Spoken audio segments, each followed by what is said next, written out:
ನಿನ್ನೆ ದಿವಸ ಭಾಗವತದ ಪೂರ್ವಾರ್ಧದ ಕಥೆಗಳಲ್ಲಿ ನಾವು ಉದ್ಧವ ಧೃತರಾಷ್ಟ್ರನನ್ನು ಸಮೀಪಿಸಿ ಆತನಿಗೆ ಬುದ್ಧಿವಾದ ಹೇಳಿದ್ದನ್ನ, ಆದರೆ ಆ ಬುದ್ಧಿವಾದ ವ್ಯರ್ಥ ಆದಂತಹ ಘಟನೆಗಳನ್ನ ನಾವು ನೋಡಿದ್ವಿ. ಅದಾದ ಬಳಿಕ ಭಾಗವತದ ದಶಮ ಸ್ಕಂಧದ ಉತ್ತರಾರ್ಧದಲ್ಲಿ ಜರಾಸಂಧನ ಸಂಗಡ ಯುದ್ಧವಾದ ಘಟನೆಯನ್ನ ನೋಡ್ತೀವಿ. ಭಾಗವತದ ದಶಮಸ್ಕಂದದ ಉತ್ತರಾರ್ಧದಲ್ಲಿ ಹಾಗೆ ಹರಿವಂಶದ 34ನೇ ಅಧ್ಯಾಯದಲ್ಲಿ ಕಥೆ ಅನುವೃತ್ತ ಆಗಿದೆ. ಮಹಾಭಾರತ ತಾತ್ಪರ್ಯ ನಿರ್ಣಯದ 14ನೇ ಅಧ್ಯಾಯದಲ್ಲಿ ಕೂಡ ಕಥೆ ಅನುವೃತ್ತ ಆಗಿದೆ. ಜರಾಸಂಧ ಯಾದವರ ಮೇಲೆ ಆಕ್ರಮಣ ಮಾಡಿದ ಅಂತ ಆ ಕಥೆಯಲ್ಲಿ ಮುಂದುವರಿತಿದೆ. ಜರಾಸಂಧನ ಇಬ್ಬರು ಮಕ್ಕಳಾದಂಥ ಅಸ್ಥಿ ಮತ್ತು ಪ್ರಾಸ್ತಿ ಅನ್ನುವರು ಕಂಸನ ಪತ್ನಿಯರಾಗಿದ್ದರು. ಕಂಸನ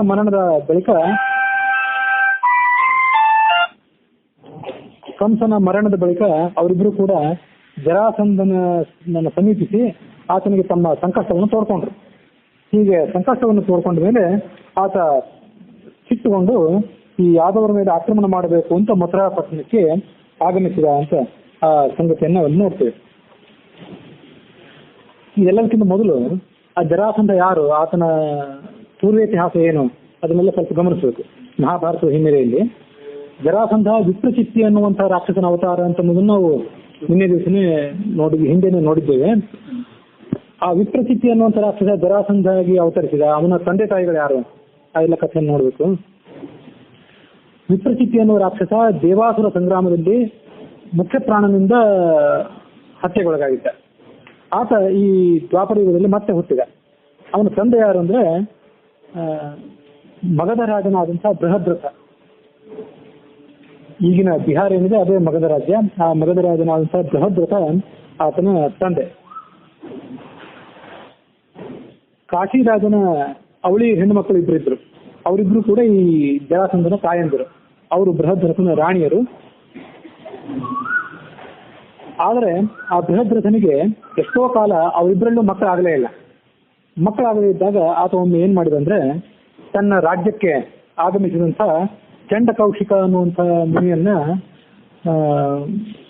ಸ್ವಾಗತ ಮಾಡಿ ಆತನನ್ನು ಸ್ತೋತ್ರ ಮಾಡಿ, ನಾನು ಪುತ್ರಹೀನನಾಗಿದ್ದೇನೆ, ನನಗೆ ಮಕ್ಕಳನ್ನು ದಯಪಾಲಿಸಬೇಕು ಅಂತ ಪ್ರಾರ್ಥನೆ ಮಾಡಿದೆ. ಚಂಡಕೌಶಿಕ ಅಂತ ಮುನಿ.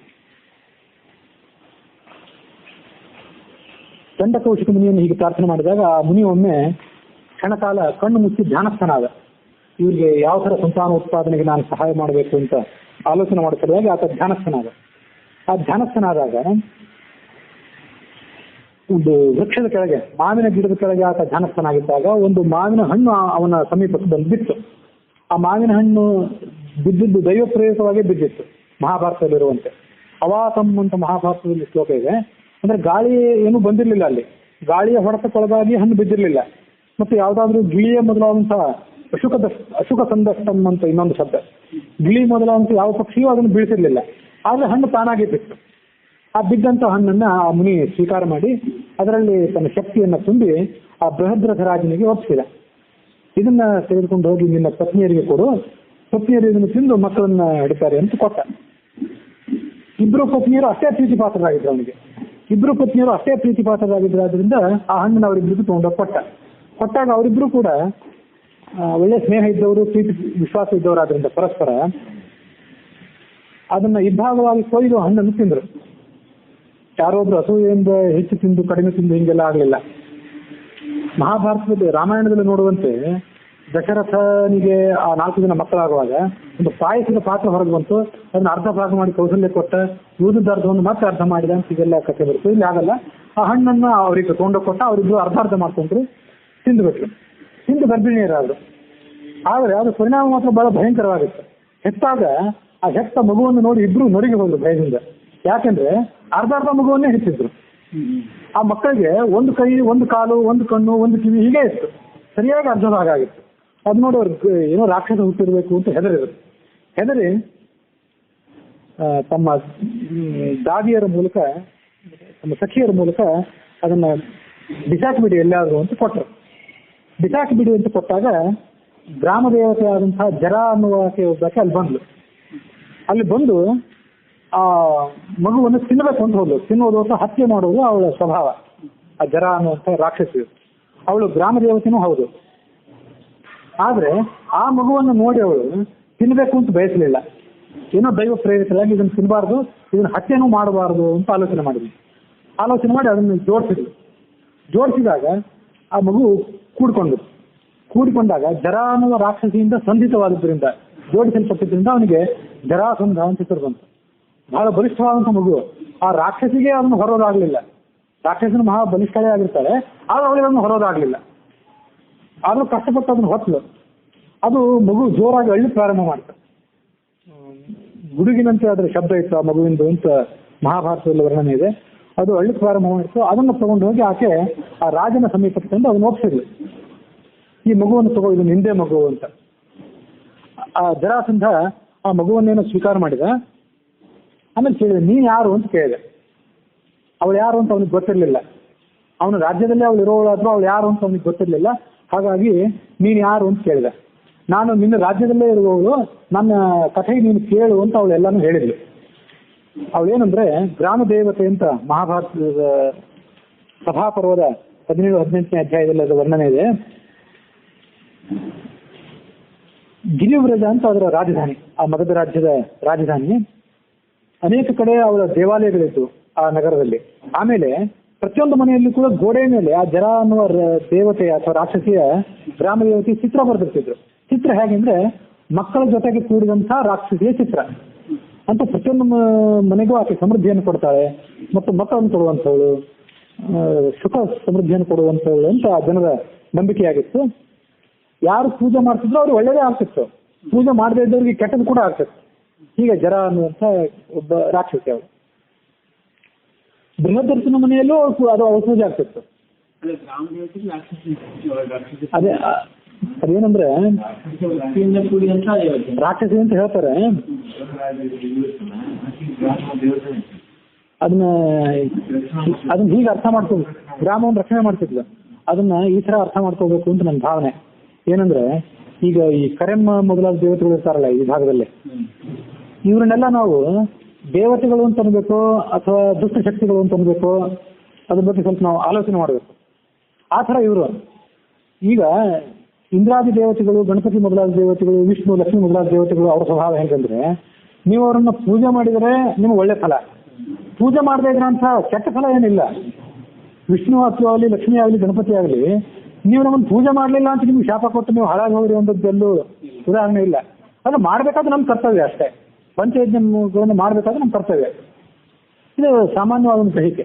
ಕೆಲವು ಕಡೆ ಹಿರಿಯರಾದವರಿಗೆ, ದೇವತೆಗಳಿಗೆ, ಆಮೇಲೆ ಗೋವಿಗೆ, ತುಳಸಿ ವೃಂದಾವನಕ್ಕೆ ಪ್ರದಕ್ಷಿಣೆ ಮಾಡದೇ ಇದ್ರೆ ಅದು ನಮಗೆ ಘಾತಕ ಆಗೋದಿದೆ. ಘಾತಕ ಆಗೋದಂದೇನು, ಸ್ವಲ್ಪ ಮಟ್ಟಿಗೆ ದಿಲೀಪ ಮಹಾರಾಜ ಆ ಸ್ವರ್ಗಕ್ಕೆ ಹೋದಾಗ ನಂದಿನಿ ಅನ್ನೋ ಒಂದು ಕಾಮಧೇನುವಿಗೆ ಪ್ರದಕ್ಷಿಣೆ ಮಾಡಲಿಲ್ಲ ಅನ್ನೋ ಕಾರಣದಿಂದ ಅವನಿಗೆ ಮಕ್ಕಳಾಗೋದು ವಿಳಂಬ ಆಯ್ತಷ್ಟೇ. ಅಂತ ದೊಡ್ಡ ಹಾನಿ ಏನಾಗೋದಿಲ್ಲ. ಇದು ದೇವತೆಗಳಿಗೆ ಸಂಬಂಧಪಟ್ಟಂತೆ ಪೂಜಾದ ವಿಧಿ ಇದು. ಆದ್ರೆ ಈ ಶಕ್ತಿಗಳು ಇರ್ತಾರಲ್ಲ, ಇವರನ್ನ ನಾನು ತುಂಬಾ ದುಷ್ಟ ದೇವತೆ ಯಾಕೆ ಅಂತ ವರ್ಣನೆ ಮಾಡೋದನ್ನ ಜನರ ಬಾಯಿಂದ ಸುತ್ತಮುತ್ತಲು ಕೇಳಿದ್ದೇನೆ. ಅವಳಿಗೆ ನೀವು ಹುಣ್ಣಿಮೆ ಅಮಾವಾಸ್ಯೆ ದಿವಸ ಪ್ರತಿ ದಿವಸ ಪೂಜೆ ಸಲ್ಲಿಸಬೇಕು, ಮಂಗಳವಾರ ಇತ್ಯಾದಿ ಸಲ್ಲಿಸಿದ್ದು ಆಕೆ ಪ್ರತೀಕಾರ ಮಾಡ್ತಾಳೆ ಅಂತ ಹೀಗೆಲ್ಲ ಮಾಡೋದನ್ನು ಕೇಳಿದ್ದೇನೆ. ಅದರಲ್ಲೂ ಗಾಯತ್ರಿ ಜಪ, ವಿಷ್ಣು ಸಹಸ್ರನಾಮ ಇತ್ಯಾದಿಗಳನ್ನ ದಿವಸ ನಿತ್ಯ ಮಾಡ್ಕೊಂಡು ಹೋಗುವಂಥವ್ರಿಗೆ ಅವಳು ನಿಮ್ಮ ಮನೆ ಸಮೀಪದಲ್ಲಿ ಅವಳ ಸಂವಿಧಾನ ಎಲ್ಲಾದ್ರೂ ಇದ್ರೂ ಅವಳೇನಂತ ದೊಡ್ಡ ಹಾನಿ ಮಾಡೋದಿಲ್ಲ. ತೀರಾ ಜನಸಾಮಾನ್ಯರಾದವರಿಗೆ, ಯಾವುದೇ ಆಧ್ಯಾತ್ಮಿಕ ಹಿನ್ನೆಲೆ ಇಲ್ಲದೇ ಇದ್ದವರಿಗೆ ಮತ್ತು ಮಂತ್ರ ತಂತ್ರದ ಶಕ್ತಿ ಇಲ್ಲದೇ ಇದ್ದವರಿಗೆ ಹಾನಿ ಮಾಡ್ತಾಳೆ ಅಂತ ಪಂಡಿತರಾದವರು ಪರಂಪರೆಯಿಂದ ಹೇಳೋದನ್ನ ನಾನು ಕೇಳಿದ್ದೇನೆ. ಹಾಗೆ ನೋಡಿದ್ರೆ ನಾವೆಲ್ಲ ಏನು ದೊಡ್ಡ ತಪೋಬಲ ಇದ್ದವರು ಅಲ್ಲ. ಆದ್ರೂ ನಿತ್ಯ ಒಂದು 10 ಆದ್ರೂ ಗಾಯತ್ರಿ ಜಪ ಮಾಡ್ತೀವಿ, ಸ್ವಲ್ಪ ಆದ್ರೂ ಜಪ ಮಾಡ್ತೀವಿ. ಅದರಿಂದ ಸ್ವಲ್ಪ ಮಟ್ಟಿಗೆ ಸುರಕ್ಷಿತರಾಗಿದ್ದೀವಿ ಅಂತ ನಾನು ಭಾವಿಸಬಹುದು ಅಂತ ಅನ್ಕೋತೇನೆ. ಆಗ ಅವರು ದುಷ್ಟಶಕ್ತಿ ಅಂತ ಅವ್ರನ್ನ ಯಾಕೆ ಅಂತಾರೆ ಅಂದ್ರೆ, ಈ 32 ಕೋಟಿ ದೇವತೆಗಳ ವರ್ಗ, ವಿದ್ಯಾಧರರು, ಅಪ್ಸರೆಯರು, ಸಾಧ್ಯರು, ಕಿಂಪುರುಷರು ಅಂತ ಇರ್ತಾರಲ್ಲ, ಅವರಲ್ಲಿ ಸೇರಿದವರು ಆಗಿರ್ಲಿಕ್ಕಿಲ್ಲ ಇವರೆಲ್ಲ. ಆದ್ರೆ ಇವರು ದುಷ್ಟಶಕ್ತಿಗಳು ಅಂದ್ರೆ ಆರಾಧನೆ ಮಾಡದೇ ಇದ್ರೆ ನಿಮಗೆ ಕೆಟ್ಟದ್ದು ಮಾಡ್ತಾರೆ, ಆರಾಧನೆ ಮಾಡಿದ್ರೆ ಒಳ್ಳೇದು ಮಾಡ್ತಾರೆ. ಆದ್ರೆ ಇವರನ್ನು ನಾವು ಮೂಲತಃ ರಾಕ್ಷಸರು, ದುಷ್ಟರು ಅಂದ್ರೆ ದುರ್ಗತಿಗೆ ತಲುಪುವಂಥವ್ರು ಅಂತ ಒಪ್ಕೊಳ್ಬೇಕು, ಅಥವಾ ಸದ್ಗತಿಗೆ ತಲುಪುವವರು ಅಂತ ತಿಳ್ಕೋಬೇಕು ಅಂತ ನನ್ಗೆ ಇನ್ನೂ ಪೂರ್ಣ ನಿಷ್ಕರ್ಷ ಆಗಿಲ್ಲ. ಅದ್ರ ಬಗ್ಗೆ ಆಲೋಚನೆ ಮಾಡಬೇಕು. ಮತ್ತೆ ಹೆಚ್ಚು ಎಲ್ಲೂ ಅದ್ರ ಬಗ್ಗೆ ಮಾಹಿತಿ ಬಂದಂತಿಲ್ಲ. ಯಾಕೆಂದ್ರೆ ಇವರು ಪೂರ್ಣ ದುರ್ಗತಿಗೆ ಹೋಗುವಂಥವ್ರಾದ್ರೆ, ಈಗ ದುಷ್ಟರಾದಂಥ ರಾಕ್ಷಸರು ಇರ್ತಾರಲ್ಲ, ಆ ದುಷ್ಟರಾದಂತಹ ರಾಕ್ಷಸರಂತೆ ಕಲಿ ಮೊದಲಾದಂಥ ರಾಕ್ಷಸರಷ್ಟು ಇವರು ದುಷ್ಟರಾಗಿದ್ರೆ ಅವರನ್ನು ಪೂಜೆ ಮಾಡಿದ್ರಿಂದ ನಮಗೆ ಒಳ್ಳೇದಾಗಲಿಕ್ಕೆ ಸಾಧ್ಯ ಇಲ್ಲ ಅಂತ ನನ್ನ ಆಲೋಚನೆ. ಹಾಗಾಗಿ ತೀರಾ ಕಲಿಯಂತೆ ಅವರು ದುರ್ಗತಿಗೆ ಹೋಗುವಂಥವ್ರಲ್ಲ, ತೀರಾ ದೇವತೆಗಳಂತೆ ಆಧ್ಯಾತ್ಮಿಕ ಶಕ್ತಿ ಇದ್ದವರು ಅಲ್ಲ, ನಡುವಿನ ಯಾವುದೋ ಒಂದು ತರಗತಿಯಲ್ಲಿ ಬರೋರು ಇದ್ದಿರಬೇಕು. ಇದಕ್ಕೆ ಹರಿಕಥಾಮೃತಸಾರ ಮೊದಲಾದಂಥ ಗ್ರಂಥಗಳಲ್ಲಿಯೂ ಅಷ್ಟಾಗಿ ಅದರದ್ದು ವಿವೇಚನೆ ಇದ್ದಂಗೆ ಕಾಣಿಸೋದಿಲ್ಲ. ಕೇವಲ ಪರಂಪರೆಯಲ್ಲಿ ಪಂಡಿತರ ಮುಖಾಂತರ ನಾವು ಅದರ ಹಿನ್ನೆಲೆ ಕೇಳಬೇಕಷ್ಟೇ. ಮತ್ತಷ್ಟು ಅದ್ರ ಬಗ್ಗೆ ಆಲೋಚನೆ ಮಾಡಿ ತಿಳಿಸ್ತೇನೆ. ಅಂತ ಅವ್ರನ್ನ ದುಷ್ಟಶಕ್ತಿ ಅಂತ ಅಂತಿದ್ರೆ ಯಾಕೆಂದ್ರೆ ಈ ಕರೆಮ್ಮ ಮೊದಲಾದವರಿಗೆ ಸಮಾನ ಕಕ್ಷರಾದವರು, ಗ್ರಾಮ ದೇವತೆಗಳಾದ್ರಿಂದ ಮಾರಮ್ಮ, ಕರೆಮ್ಮ ಇತ್ಯಾದಿಗಳು, ಅಣ್ಣಮ್ಮ ಅಂತ ಬೆಂಗಳೂರಿನ ಕಡೆ ಎಲ್ಲ ಹೇಳ್ತಾರಲ್ಲ, ಆ ಥರದ ದೇವತೆಗಳಿಗೆ ಸಮಾನರಾದ್ರಿಂದ ದುಷ್ಟಶಕ್ತಿಗಳು. ಗ್ರಾಮ ದೇವತೆಗಳಾದ್ರಿಂದ ಜನರಿಗೆ ಒಳ್ಳೇದನ್ನು ಮಾಡ್ತಿದ್ರು. ಈ ಬೃಹದ್ರಥನ ಮನೆಯಲ್ಲೂ ಅವಳ ಪೂಜೆ ನಡೀತಿತ್ತು. ಆದ್ರೆ ಅವಳನ್ನು ಆತ ಪ್ರತ್ಯಕ್ಷವಾಗಿ ನೋಡಿರ್ಲಿಕ್ಕಿಲ್ಲ, ಬಹುಶಃ ಅಲ್ಲಿ ಮಹಾಭಾರತದಲ್ಲಿ ನೋಡಿರ್ಲಿಕ್ಕಿಲ್ಲ ಅಂತ ಏನಿಲ್ಲ. ಆದ್ರೆ ನೀನ್ ಯಾರು ಅಂತ ಕೇಳಿದ ಅಂತಿದೆ. ರೂಪ ಧರಿಸಿ, ಮನುಷ್ಯ ರೂಪ ಧರಿಸಿ, ಸುಂದರ ಸ್ತ್ರೀ ರೂಪ ಧರಿಸಿ ಆಕೆ ಬಂದಳು ಅಂತಿದೆ ಅಲ್ಲಿ. ಆ ಬಂದವಳನ್ನ ಅವನು ನೋಡಿದಾಗ ಅವಳು ಯಾರು ಅಂತ ಗೊತ್ತಾಗಲಿಲ್ಲ ಅವನಿಗೆ. ನಾನು ಜರ ಅಂತ ಹೇಳ್ಕೊಂಡಾಗ ಅವನು ಓದ್ಕೊಂಡ, ಆಕೆ ಪೂಜೆ ಮಾಡಿದ. ಜರಾಸಂದ್ರಿಗಂತೂ ಅವಳು ತಾಯಿನೇ, ಬಹಳ ಪೂಜ್ಯಳಾದವಳು ಜರಾಸಂದ್ರನಿಗೆ. ಅವನ ತಂದೆ ಆದಂತಹ ಬೃಹದ್ರಥನಿಗೂ ಆಕೆ ಗೌರವಕ್ಕೆ ಪಾತ್ರರಾದವಳು. ನೀನು ಯಾರು ಅಂತ ಹೇಳಿದಾಗ ನಾನು ಜರ, ನಿನ್ನ ಗ್ರಾಮದ ದೇವತೆ ಅಂತ ಅವ್ರು ಹೇಳಿದ್ರು. ಪ್ರತಿಯೊಂದು ಮನೆಯಲ್ಲಿಯೂ ಗೋಡೆಗಳ ಮೇಲೆ ಆಕೆ ಚಿತ್ರ ಬರೆದಿರ್ತಿದ್ರು, ಮಕ್ಕಳೊಂದಿಗೆ ಸಮೇತರಾದಂತಹ ಜರ ಚಿತ್ರ ಬರೆದಿರ್ತಿದ್ರು ಅಂತ ಇದೆ. ಹೀಗೆ ಅವಳು ಹೇಳಿದ್ಲು, ನಾನು ಯಾವತ್ತು ಮಕ್ಕಳನ್ನು ತಿಂದು ಬಿಡುವಂತ, ನನಗೆ ಆಹುತಿ ಬೇಕು, ಮಾಂಸಾಹಾರದ ಬಲಿ ಬೇಕಲ್ಲ ಅವರಿಗೆಲ್ಲ. ಆದ್ರೆ ನಾನು ಬೇಕಾದ್ರೆ ಮೇರು ಮಂದಾರ ಪರ್ವತವನ್ನೇ ತಿಂದು ಬಿಡುವ ಶಕ್ತಿ ಇದ್ದವಳು.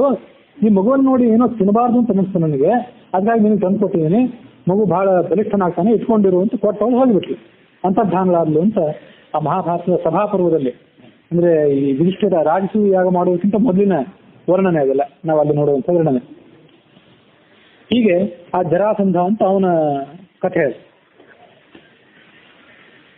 ಮತ್ತು ಅವನೇನ್ ಮಾಡ್ತಿದ್ದ, ಅವನ ಜರಾಸಂಧರ ಪ್ರವೃತ್ತಿ ಹೇಗಿತ್ತು, ಅವನು ಶಿವಭಕ್ತನಾಗಿದ್ದ, ಮಹಾಶಿವಭಕ್ತನಾಗಿದ್ದ, ಶಿವನನ್ನು ಒಲಿಸ್ಕೊಂಡಿದ್ದ, ಅದೆಲ್ಲ ಕಥೆ ಇದೆ. ಈ ಹಿಂದೆ ಒಮ್ಮೆ ನಾನು ಹೇಳಿದ್ದೆ, ಈ ಮಹಾಭಾರತ ತಾತ್ಪರ್ಯ ನಿರ್ಣಯದಲ್ಲಿ ಮತ್ತು ಭಾಗವತ ಇತ್ಯಾದಿ ಕಡೆಗಳಲ್ಲಿ ಕೃಷ್ಣ ಎದುರಿಸಿದಂತಹ ಅನೇಕ ರಾಕ್ಷಸರಲ್ಲಿ ಅವರೆಲ್ಲ ಬಹುತೇಕರಾದವರು ಶಿವನ ಉಪಾಸಕರು. ಹಾಗಾಗಿ ಶಿವನ ಉಪಾಸಕರಾದಂತಹ ರಾಕ್ಷಸರನ್ನೇ ವಿಷ್ಣು ಎದುರಿಸಿದ್ದು. ಹಾಗಾಗಿ ಶೈವರ ಮತ್ತು ವೈಷ್ಣವರ ನಡುವಿನ ತಿಕ್ಕಾಟ ಅನ್ನೋ ಥರ ಅದೊಂದು ವರ್ಣನೆ ಕಂಡು ಬರ್ತದೆ. ಆದ್ರೆ ಅವತ್ತೇ ನಾನು ಹೇಳಿದ್ದೆ, ಹಾಗಲ್ಲ ಅದು. ಜರಾಸಂಧ ಶೈವ ಆಗಿದ್ರಿಂದ ಅವನನ್ನು ಕೃಷ್ಣ ಮರ್ದನ ಮಾಡಿದ, ಭೀಮನ ಮೂಲಕ ಆತನನ್ನು ನಿಗ್ರಹಿಸಿದ ಅಂತ ಅರ್ಥ ಮಾಡ್ಕೊಳ್ಬಾರ್ದು.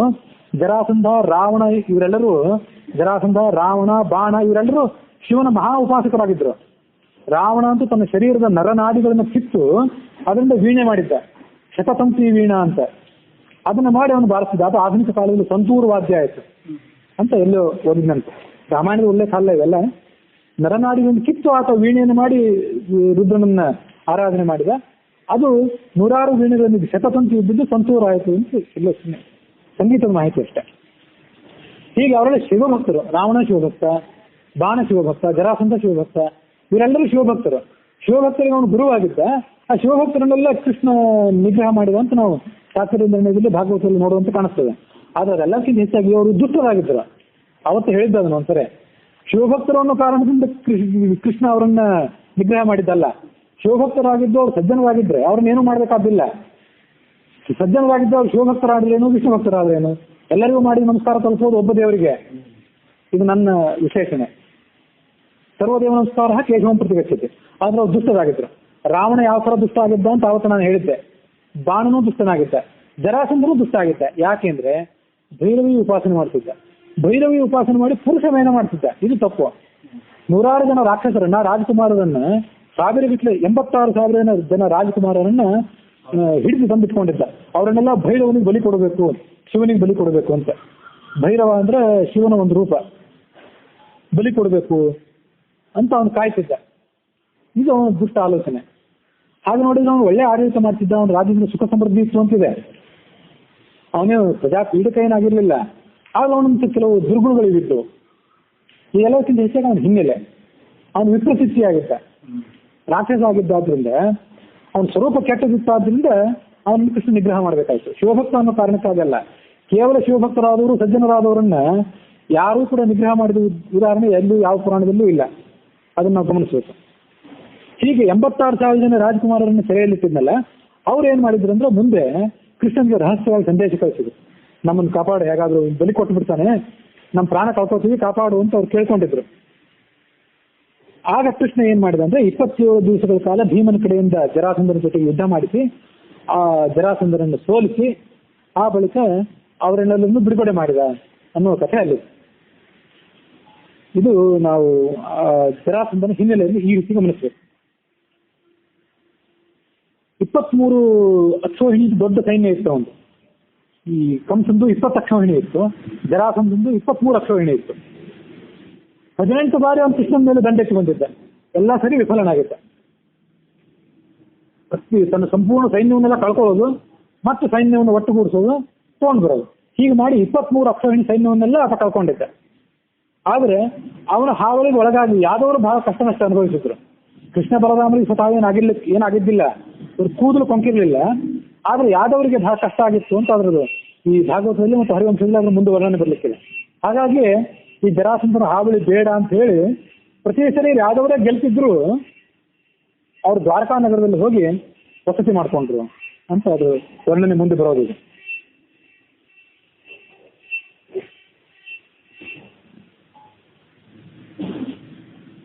ಆಸ್ತಿ ಮತ್ತು ಪ್ರಾಸ್ತಿ ಅಂತ ಕಂಸನ ಮಡದಿಯರು ಅವರಿಬ್ರು ಜರಾಸಂಧನ ಮಕ್ಕಳು ಅಂತಿದೆಯಲ್ಲ, ಪ್ರಾಸ್ತಿ ಅನ್ನುವರಿಗೆ ಪ್ರಾಪ್ತಿ ಅಂತ ಕೂಡ ಕೆಲವು ಕಡೆ ಪಾಠಾಂತರ ಇದೆ, ಅದನ್ನ ನೋಡ್ಕೊಳ್ಬಹುದು. ಅವನ ಉಪದ್ರವವನ್ನು ನಾಗರಿಕ ತಪ್ಪಿಸುವ ಸಲುವಾಗಿ ಮಥುರಾ ನಗರವನ್ನು ಬಿಟ್ಟು ಪಶ್ಚಿಮ ಸಮುದ್ರಕ್ಕೆ ಹೋಗಿ ದ್ವಾರಕಾ ನಗರದಲ್ಲಿ ಕೃಷ್ಣ ತನ್ನ ಅರಮನೆಯನ್ನು ತಯಾರು ಮಾಡಿಕೊಂಡ ಅಂತ ಆ ಕಥೆಯನ್ನು ಕೂಡ ಮುಂದೆ ನೋಡ್ತೀವಿ. ಅದರ ಮಧ್ಯದಲ್ಲಿ ಇನ್ನೊಂದು ಕಥೆಯನ್ನು ನಾವು ನೋಡಬೇಕು. ಪ್ರಚಲಿತವಾದಂತಹ ಪಾಠದಲ್ಲಿ ಮತ್ತೊಂದು ಕಥೆ ಇದೆ. ಆ ಕಥೆ ಏನಂದ್ರೆ, ಈ ಜರಾಸಂಧ ದಂಡೆತ್ತಿ ಹೋಗೋಕ್ಕಿಂತ ಮೊದಲು ಅವರಿಬ್ರು ಬಂದಿದ್ರಲ್ಲ, ನಮ್ಮ ಗಂಡನಾದಂತ ಕಂಸನನ್ನ ಜರಾಸಂಧ ಈ ಕೃಷ್ಣ ಕೊಂದು ಹಾಕಿದ್ದಾನೆ, ಆದ್ರೆ ಈ ಕೃಷ್ಣನ ತಕ್ಕ ಶಾಸ್ತಿ ಮಾಡು ಅಂತ ಕೇಳ್ಕೊಂಡ್ರಲ್ಲ, ಆ ಜರಾಸಂಧ ಮಹಾಪರಾಕ್ರಮಿ ಆಗಿದ್ದ. ಈ ಕೃಷ್ಣ ಬಲರಾಮನನ್ನು ಕೊಲ್ಲಿಕ್ಕೆ ನಾನ್ಯಾಕೆ ದಂಡೆತ್ತಿ ಹೋಗ್ಬೇಕು, ನಾನು ಗದೆ ಸಾಕು ಅಂತ ವಿಚಾರ ಮಾಡಿದೆ. ಗದೆ ಸಾಕು ಅಂತ ವಿಚಾರ ಮಾಡಿ ಗದೆ ತಗೊಂಡು ತಯಾರಾಗಿ ನಿಂತ. ಈ ಗದೆ ಬೀಸಿ ಬಿಸಾಕ್ತಾನೆ, ಅದು ಹೋಗಿ ಮಥುರಾ ನಗರದಲ್ಲಿ ಬೀಳ್ತದೆ. ಆ ಕೃಷ್ಣ ಬಲರಾಮ ಮಥುರಾ ಎಲ್ಲಾನು ಕೂಡ ನುಚ್ಚು ನೂರಾಗಿ ಹೋಗ್ತದೆ ಅಂತ ಆಲೋಚನೆ ಮಾಡಿದ. ತನ್ನ ಅರಮನೆ ಉಪ್ಪರಿಗೆ ಮೇಲೆ ಹೋಗಿ ನಿಂತ. ಉಪ್ಪರಿಗೆ ಮೇಲೆ ಹೋಗಿ ನಿಂತಾಗ ನಾರದರು ಬಂದ್ರು. ಏನ್ ನಡೆಸಿದೆ ಅಂತ ಕೇಳಿದ್ರು. ಗದೆ ಹಿಂಗ್ ತಿರುಗಿಸ್ತಾ ಇತ್ತ ಈ ಜರಾಸಂಧ. ಇದನ್ನ ಕೃಷ್ಣನ ಮೇಲೆ ಬಿಸಾಕೊಂಡಿದ್ದೇನೆ, ಕೃಷ್ಣ ಹಾಳಾಗಿ ಹೋಗಲಿ ಅಂತಂದ. ನೀನು ನೇರವಾಗಿ ಅದನ್ನ ಮಥುರಾ ನಗರಕ್ಕೆ ಹೋಗಿ ಬೀಳ್ಬೇಕು ಗದೆ, ಆ ತರ ಅದನ್ನ ಬಿಸಾಕ್ಬೇಕು. ಮಥುರಾ ನಗರ ಇಲ್ಲಿಂದ ಎಷ್ಟು ದೂರ ಇದೆ ಅಂತ ಗೊತ್ತಾ ಅಂತ ಕೇಳಿದೆ ನಾರದ. ಹೇಳಿ, ನೀವೇ ಹೇಳ್ರಿ ಅಂತಂದೆ. ಎಲ್ಲ ಕಡೆ ಸಂಚಾರ ಮಾಡ್ತಿರ್ತೀರಿ, ನೀವು ಹೇಳ್ರಿ. ಸರಿಯಾಗಿ 100 ಯೋಜನೆ ದೂರ ಇದೆ, ಹಾಗಾಗಿ ಗದೆಯನ್ನು ಬಿಸಾಕು ಅಂತ ನಾರದ ಹೇಳಿದೆ. ಅವನೇನ್ ಮಾಡಿದ ಅಂದ್ರೆ 100 ಸರಿ ಆ ಗದೆಯನ್ನು ಹಿಂಗೆ ತಿರುಗಿಸಿದ. ಅಂದ್ರೆ ಅವನ ಶಕ್ತಿ ಎಷ್ಟಿರ್ಬೇಕು ಮತ್ತು ಆ ಗದೆಯನ್ನು ಆ ಪ್ರಯೋಗ ಮಾಡುವಂತ ಒಂದು ತಂತ್ರಜ್ಞಾನ. 1 ಸರಿ ಗದೆಯನ್ನು ಹಿಂಗೆ ತಿರುಗಿಸಿದ್ರೆ 1 ಯೋಜನೆ ದೂರ ಹೋಗ್ಬೇಕು. 100 ಸರಿ ತಿರುಗಿಸಿದ 100 ಯೋಜನೆ ದೂರ ಹೋಗ್ಬಿಟ್ಟು. ಅದೆಂತ ತಂತ್ರಜ್ಞಾನ ಇದ್ದಿರ್ಬೇಕು ಆಲೋಚನೆ ಮಾಡಿ. 100 ಯೋಜನೆ ಕರೆಕ್ಟ್ ಸರಿಯಾಗಿ ದೂರ ಹೋಗ್ಬಿಟ್ಟು. ಆದ್ರೆ ನಾರದ ಎಂತ ಕುತಂತ್ರ ಮಾಡಿದ್ದ ಅಂದ್ರೆ, ಮಥುರಾ ನಗರ ಈ ಜರಾಸಂಧನ ರಾಜಧಾನಿ ಇದ್ದದ್ದು 101 ಯೋಜನೆ. ನಾರದ ಬೇಕಂತ 100 ಯೋಜನೆ ಅಂತ ಹೇಳ್ಬಿಟ್ಟಿದ್ದೆ. 101 ಯೋಜನೆ ಅಂತ ಹೇಳಿದ್ರೆ ಬೆಲೆ ಹೋಗಿ ಮಥುರಾ ನಗರದಲ್ಲಿ ಬೀಳ್ತಿತ್ತು. ನಾರದನ ಕುತಂತ್ರದಿಂದ 1 ಯೋಜನೆ ಈ ಕಡೆ ಬಿತ್ತು. ಬಿದ್ದದ್ದು ಯಾರ ತಲೆ ಮೇಲೆ ಬಿತ್ತು ಅಂದ್ರೆ ಜರ ಅಂತ ಇದ್ಲಲ್ಲ, ಅವಳೆಲ್ಲ ಸಂಚಾರ ಮಾಡ್ಲಿಕ್ಕೆ ಹೋಗಿದ್ರು, ಅವಳ ತಲೆ ಮೇಲೆ ಹೋಗಿ ಬಿತ್ತು. ಇದೆಲ್ಲ ಸಂಗತಿ ಆ ನಾರದನಿಗೆ ಗೊತ್ತಿತ್ತು. ಸರಿಯಾಗಿ ಅದು 101 ಯೋಜನೆ ಹೋಗಿ ಬಿದ್ದಿದ್ರೆ ಮಥುರೆ ಮೇಲೆ ಬೀಳ್ತಿತ್ತು. ಅಲ್ಲಿ ಬೀಳದೆ ಗುರಿ ತಪ್ಪಿ 100 ಯೋಜನೆ ಈ ಕಡೆ ಬಿದ್ದಿದ್ರಿಂದ ಆ ಜರಾಸಂಧನ ಗದೆ ವ್ಯರ್ಥ ಆಯಿತು. ಕೃಷ್ಣ ಬಲರಾಮನಿಗೂ ಏನಾಗಲಿಲ್ಲ, ಮತ್ತು ಜರಾಳು ಕೂಡ ಸತ್ತೋಲ್ಲ. ಇದು ನಾರದ ಮಾಡಿದಂತ ಒಂದು ಕುತಂತ್ರದಿಂದ ಹೀಗಾಯಿತು ಅಂತ ನಾವು ಆ ಕಥೆಯನ್ನು ನೋಡ್ತೇವೆ. ಈಗ ಪ್ರಚಲಿತ ಪಾಠದಲ್ಲಿ, ಮಹಾಭಾರತದಲ್ಲಿ ಪ್ರಚಲಿತ ಪಾಠ, ಈಗ ನಾನು ನಿಮ್ಗೆ ಹೇಳಿದ ಕಥೆ ಏನದು ತಾತ್ಪರ್ಯ ನಿರ್ಣಯ. ಮಥುರಾ ನಗರ ಜರಾಸಂಧನ ರಾಜಧಾನಿ ಗಿರಿವ್ರಜದಿಂದ 101 ಯೋಜನೆ ಇತ್ತು. ಆಗ ಒಂದು ನಾರದನ ಕುತಂತ್ರದಿಂದ 100 ಯೋಜನೆ ಬಿಸಾಕಿದಂತ ಇದೇನಿದೆ ತಾತ್ಪರ್ಯ ನಿರ್ಣಯದ ಕಥೆ. ಮಹಾಭಾರತ ಪ್ರಚಲಿತ ಪಾಠದಲ್ಲಿ ಗಿರಿವ್ರಜದಿಂದ ರಾಜಧಾನಿಯಿಂದ ಮಥುರೆ 100 ಯೋಜನದಲ್ಲಿದೆ. ಆಗ ಅವನೇನ್ ಮಾಡಿದ, 99 ಬಾರಿ ಆ ಗದೆಯನ್ನು ಹೀಗೆ ಬೀಸಿದೆ. ಅದು ನಾರದನ ಕುತಂತ್ರದಿಂದ ಅಂತ ಈ ನಮ್ಮ ಮಹಾಭಾರತದ ಸದ್ಯ ನಮಗೆ ಸಿಗುವಂತಹ ವರ್ಷನ್ ಪಾಠದ ಪ್ರಕಾರ ಹಾಗಿದೆ. ಅಂತ ಮಧುರೆಗೆ ಸಮೀಪದಲ್ಲಿ ಬಿತ್ತು ಒಂದು ಯೋಜನೆ ಇತ್ತೀಚೆಗೆ ಈ ಕಡೆ. ಆ ಬಿದ್ದಂತ ಜಾಗಕ್ಕೆ ಗದಾವಸಾನ ಅಂತ ಕೊನೆ ಗದ ಹೋಯ್ತಲ್ಲ ಅಲ್ಲಿ ಇಂತ ಈ ಕಥೆಯನ್ನ ಎಲ್ಲ ನೋಡ್ತೇವೆ. ಗದಾವಸಾನ ಅಂತ ಅದಕ್ಕೆ ಹೆಸರಾಯಿತು ಅಂತ ಸಭಾಪರ್ವದಲ್ಲಿ ಆ ಕಥೆ ಇದೆ. ಮುಂದೆ ದ್ರೋಣ ಪರ್ವದಲ್ಲಿ ಇದೇ ಗದೆಯ ಕಥೆ ಮತ್ತೊಂದು ಕಡೆ ಇದೆ. ಅಲ್ಲಿ ಏನ್ ಮಾಡಿದೆ ಅಂದ್ರೆ ಆ ಜರಾಸಂಧ ಗದೆಯನ್ನು ಬೀಸಿದ ವಿಚಾರ ಯಾದವರಿಗೆ ಸಿಗುತ್ತೆ. ಯಾರೋ ಈ ನಾರದಂತವ್ರು ಯಾರೋ ಹೇಳಿರ್ಬೇಕು. ಮತ್ತೆ ಆವಾಗ ಏನ್ ಮಾಡಿದೆ ಅಂದ್ರೆ ಬಲರಾಮ ತಯಾರಾಗಿ ನಿಂತ ಆ ಗದೆಗೆ ಪ್ರತಿಯಾಗಿ ನಾನೊಂದು ಅಸ್ತ್ರವನ್ನು ಪ್ರಯೋಗ ಮಾಡ್ತೀನಿ ಅಂತ ಹೇಳಿ ಅವನೇನ್ ಮಾಡಿದ ಅಂದ್ರೆ ಸ್ಥೂಣಾಕರ್ಣ ಅನ್ನೋ ಹೆಸರಿನ ಅಸ್ತ್ರವನ್ನು ಪ್ರಯೋಗ ಮಾಡಿದ ಬಲರಾಮ ಅಂತ ಮಹಾಭಾರತದ ದ್ರೋಣ ಪರ್ವದಲ್ಲಿ ಕಥೆ ಇದೆ. ಈ ಸ್ಥೂಣಾಕರ್ಣ ಅನ್ನುವಂಥ ಅಸ್ತ್ರದಿಂದ ಜರಾಸಂಧ ಬೀಸಿದ ಗದೆಗೆ ಪ್ರತಿರೋಧ ಉಂಟಾಗಿ ಆ ಗದೆ ಕೆಳಗೆ ಬಿತ್ತು. ಆ ಸ್ಥೂಣಾಕರ್ಣ ಅನ್ನುವ ಅಸ್ತ್ರ ಮತ್ತು ಗದೆ ಎರಡೂ ಸೇರಿ ಜರಾ ಎನ್ನುವ ರಾಕ್ಷಸಿಯನ್ನ ಮತ್ತು ಅವಳ ಮಕ್ಕಳನ್ನ ಅವಳ ಇಡೀ ಪರಿವಾರವನ್ನೇ ನುಚ್ಚು ನೂರು ಮಾಡಿದವು ಅಂತ ದ್ರೋಣ ಪರ್ವದಲ್ಲಿ ಬರೋ ಕಥೆ. ಹೀಗೆ ಮಹಾಭಾರತದ ದ್ರೋಣ ಪರ್ವ ಮತ್ತು ಸಭಾಪರ್ವದಲ್ಲಿ ಸ್ವಲ್ಪ ವ್ಯತಿರಿಕ್ತವಾದ ಮಾಹಿತಿ ಇದೆ. ಪ್ರಾಚಾರ್ಯ ನಿರ್ಣಯದಲ್ಲಿ ಹೇಳುವಂತೆ ಅದು ಇದ್ದದ್ದು 101 ಯೋಜನೆ, ನಾರದರು ಹೇಳಿದ್ದು 100 ಯೋಜನೆ ಅಂತ ಹೇಳಿ. ಹಾಗಾಗಿ ಗದೆ ಹೋಯಿತು. ವಾಸ್ತವಿಕವಾಗಿ ಆ ಕೃಷ್ಣನಿಗೆ ಆ ಗದೆ ಬಂದು ನೇರವಾಗಿ 101 ಯೋಜನೆ ದಾಟಿ ಮಥುರಾನಗರದ ಮೇಲೆ ಬಂದು ಬಿದ್ದಿದ್ರು ಕೃಷ್ಣ ಬಲರಾಮರಿಗೆ ಅದೊಂದು ಏನಾಗ್ತಿರ್ಲಿಲ್ಲ. ಆದರೆ ನಾರದರು ತಾವು ಭಗವಂತನಿಗೊಂದು ಸೇವೆ ಮಾಡಬೇಕು ಅಂತ ಆಲೋಚನೆ ಮಾಡಿದ್ರು ಅಂತ ಅದರ ವ್ಯಾಖ್ಯಾನ ಇದೆ.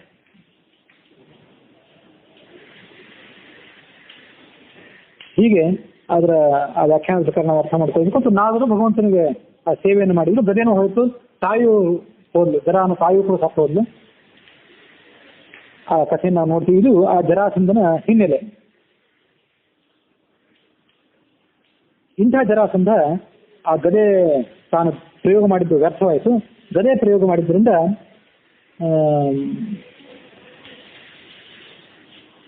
ಆತ ಮುಂದೆ ತಾನಾಗಿಯೇ ಈ ಮಥುರಾನಗರ ಮೇಲೆ ದಂಡೆತ್ತಿ ಹೋಗಬೇಕು ಅಂತ ಆಲೋಚನೆ ಮಾಡಿದ. ಆ ಗದೆ ಶಿವಲೋಕವನ್ನು ಸೇರಿತು ಅಂತ ತಾತ್ಪರ್ಯ ನಿರ್ಣಯದಲ್ಲಿದೆ. ಶಿವನಿಂದ ಪ್ರಾಪ್ತವಾದಂಥ ಗದೆ ಅದು. ಅದನ್ನು ಕಳ್ಕೊಂಡು ಅದು ನೇರವಾಗಿ ಶಿವನ ಕಡೆ ಹೋಗಿಬಿಡ್ತು. ಮುಂದೆ ಅವನೇನ್ ಮಾಡಿದ, ಜರಾಸಂಧ ಮಥುರಾನಗರದ ಮೇಲೆ ದಂಡೆತ್ತಿ ಹೋದ. ಆ ಮಥುರಾನಗರದ ಮೇಲೆ ಆಕ್ರಮಣ ಮಾಡಿದ. ಆಕ್ರಮಣ ಮಾಡಿ ವಿಂದ ಅನುವಿಂದ ಅನ್ನುವಂಥವ್ರನ್ನ ಇಬ್ಬರನ್ನ ಕೃಷ್ಣನ ಕಡೆ ದೂತರನ್ನಾಗಿ ಕಳಿಸಿದ. ವಿಂದ ಅನುವಿಂದ ಅನ್ನುವಂಥವ್ರು ಇವರಿಬ್ಬರು ಕೂಡ ಈ ಜರಾಸಂಧನ ಅನುಯಾಯಿಗಳು. ಅವರಿಬ್ಬರನ್ನ ದೂತರನ್ನಾಗಿ ಕಳಿಸಿದ. ಕೃಷ್ಣನಿಗೆ ಹೋಗಿ ಕೊನೆಯ ಒಂದು ಎಚ್ಚರಿಕೆ ಕೊಡಿ ಅವನಿಗೆ. ಅವನೇನಾದ್ರೂ ತನ್ನ ತಪ್ಪನ್ನಾದ್ರೂ ಒಪ್ಕೊಂಡು ನನಗೆ ಶರಣಾಗತನಾಗ್ತಾನೋ ಹೇಗೆ ಅದನ್ನು ನೋಡಿ ಒಂದು ಎಚ್ಚರಿಕೆಯನ್ನು ಕೃಷ್ಣನಿಗೆ ಹೇಳಿ ಬನ್ನಿ ಅಂತ ಆ ವಿಂದ ಅನುವಿಂದ ಅನ್ನುವರನ್ನ ಅವನು ಕಳಿಸಿದ. ಆ ವಿಂದ ಅನುವಿಂದ ಅನ್ನುವರು ಯಾರು, ಅವರ ಇತಿಹಾಸವನ್ನು ಕೂಡ ನಾವು ನೋಡಬೇಕು. ಈ ವಸುದೇವನಿಗೆ ಕುಂತಿ ಅಂತ ಸಹೋದರಿ ಇದ್ಲಲ್ಲ, ಹಾಗೆ ಮತ್ತೊಬ್ಬಳು ರಾಜಾದಿದೇವಿ ಅಂತ ಒಬ್ಬ ಸಹೋದರಿ ಇದ್ಲು. ಇದನ್ನೆಲ್ಲ ನಾವು ಇದೇ ಹರಿವಂಶದಲ್ಲಿ ಹಿಂದೆ ನೋಡಿದ್ದೇವೆ. ಕಂಸನ ಮತ್ತೊಬ್ಬಾಕೆ ಸಹೋದರಿ ರಾಜಾದಿದೇವಿ ಅಂತ.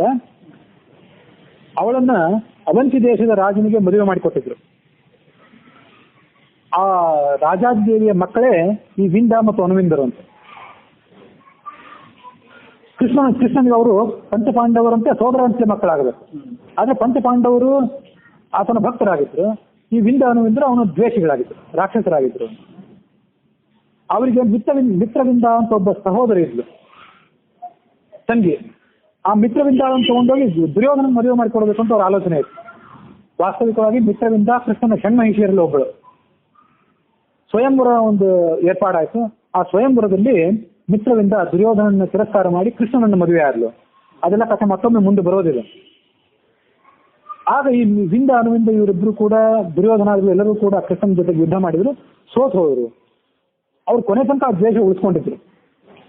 ತಮ್ಮ ಒಂದು ಅಕ್ಷೋಹಿಣಿ ಸೈನ್ಯವನ್ನು ತಗೊಂಡು ಬಂದು ದುರ್ಯೋಧನನ ಪಕ್ಷ ವಹಿಸಿ ಕುರುಕ್ಷೇತ್ರದಲ್ಲಿ ಯುದ್ಧ ಮಾಡಿದರು ಪಂಚಪಾಂಡವರ ಜೊತೆ. ಅರ್ಜುನನ ಬಾಣಗಳಿಗೆ ಬಲಿಯಾಗಿ ಸತ್ತು ಹೋದರು. ಕೊನೆ ತನಕ ಅವರು ಈ ಪಂಚಪಾಂಡವರಿಗೆ ಮತ್ತು ಕೃಷ್ಣನಿಗೆ ವಿರೋಧಿಗಳಾಗಿದ್ರು ಅಂತ ನೋಡ್ತೀವಿ. ಅವರಿಬ್ರು ಆ ವಿಂದ ಅನುವಿಂದ ಅಂತನವರು ಇಲ್ಲಿ ಕೃಷ್ಣನ ಕಡೆಗೆ ದೂತರಾಗಿ ಬಂದರು. ಅವರು ವಿಂದ ಅನುವಿಂದ ಅಂತನವರು ಯಾರು, ಯಾವ ರಾಕ್ಷಸರಾಗ್ತಾರೆ ಅಂತ ಮುಂದೆ ಇಲ್ಲೇ ಎಲ್ಲೋ ಇದೆ. ಆ ಸಂದರ್ಭವನ್ನು ಅಲ್ಲೇ ಗಮನಿಸೋಣ. ಹರಿವಂಶದ 34ನೇ ಅಧ್ಯಾಯದಲ್ಲಿ ನಾವೇನು ಕಥೆಯನ್ನು ಗಮನಿಸ್ತೇವೆ ಅಂದ್ರೆ, ಜರಾಸಂಧ ತನ್ನ ಷಡಂಗ ಬಲ ಸಮೇತವಾದಂತಹ ಸೈನ್ಯವನ್ನು ತಗೊಂಡು ಮಥುರಾ ಪಟ್ಟಣಕ್ಕೆ ಆಗಮಿಸಿದ. ಚತುರಂಗ ಬಲ ಅಂತ ನಾವು ಎಷ್ಟೋ ಕಡೆ ಕೇಳ್ತೀವಿ. ರಥ, ಕುದುರೆ, ಆಮೇಲೆ ಆನೆ, ಪದಾತಿಗಳು, ಇದು ಪ್ರಸಿದ್ಧವಾದಂತಹ ಸೈನ್ಯದ 4 ಅಂಗಗಳು. ಆದ್ರೆ ಸೈನ್ಯದ 6 ಅಂಗಗಳು ಅಂತ ಇಲ್ಲೊಂದ್ ಕಡೆ ಮಾಹಿತಿ ಇದೆ. ಅದಕ್ಕೆ ಇನ್ನೆರಡು ಸೇರಿಸ್ಕೊಳ್ಬೇಕು. ಸೇರಿಸ್ಕೊಳ್ಳೋದು ಏನಂದ್ರೆ, ಆನೆಗಳು, ಕುದುರೆಗಳು, ಕಾಲಾಳು ಮತ್ತು ರಥ ಅಂತೂ ಇದ್ದೇ ಇದೆ. ಅದ್ರ ಜೊತೆಗೆ ದಿನಸಿ ಮಾರುವಂತ ಅಂಗಡಿಗಳು, ಆ ದೊಡ್ಡ ಸೈನ್ಯಕ್ಕೆಲ್ಲ ದಿನಸಿ ಪೂರೈಕೆ ಮಾಡ್ಲಿಕ್ಕೆ, ಕಾಳು ಕಡಿ ಪೂರೈಕೆ ಮಾಡ್ಲಿಕ್ಕೆ ಅಂಗಡಿಗಳು ಬೇಕಲ್ಲ, ಅಂಗಡಿಗಳು ಮತ್ತು ವ್ಯಾಪಾರಿಗಳು ಸೇರಿ 6 ಅಂಗಗಳು ಅಂತ ಹರಿವಂಶದ ಒಂದು ವ್ಯಾಖ್ಯಾನದಲ್ಲಿದೆ.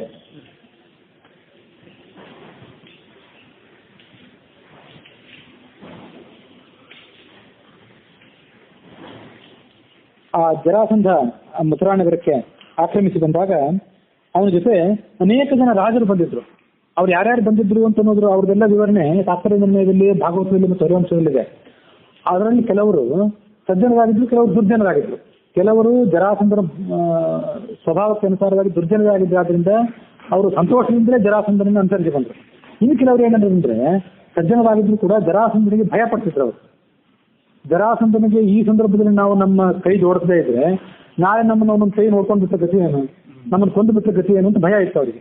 ಹಾಗಾಗಿ ಅವರೆಲ್ಲ ಜರಾಸಂಧನ ಜೊತೆಗೆ ಬಂದಿದ್ರು. ಅಂಥವರಲ್ಲಿ ಕೆಲವರನ್ನ ಕೃಷ್ಣ ಮುಂದೆ ತನ್ನ ಪಕ್ಷಕ್ಕೆ ಒಲಿಸ್ಕೊಂಡ. 16,108 ಜನರನ್ನು ಮದುವೆಯಾಗಿದ್ದಲ್ಲ, ಅವರಲ್ಲಿ ಕೆಲವರನ್ನು ಕೃಷ್ಣ ಮದುವೆಯಾಗಿದ್ದು ಆ ಜರಾಸಂಧನ ಪಕ್ಷದಲ್ಲಿ ಸೇರಿದ್ದಂಥವರ ಮಕ್ಕಳನ್ನ, ಹೆಣ್ಮಕ್ಳನ್ನ. ಅಂದ್ರೆ ಆ ಶತ್ರು ಪಕ್ಷದಲ್ಲಿದ್ದವ್ರನ್ನ ಮದುವೆ ಆಗಿದ್ದರಿಂದ ಶತ್ರುವಿನ ಬಲವನ್ನು ಸ್ವಲ್ಪ ಕಡಿಮೆ ಮಾಡಿದಂಗಾಯ್ತು. ಇದನ್ನು ಎಷ್ಟೋ ಜನ ರಾಜರು ಮೇಲಿದ್ಮೇಲೆ ಇತಿಹಾಸದಲ್ಲಿ ಮಾಡೋದನ್ನು ನೋಡ್ತೇವೆ.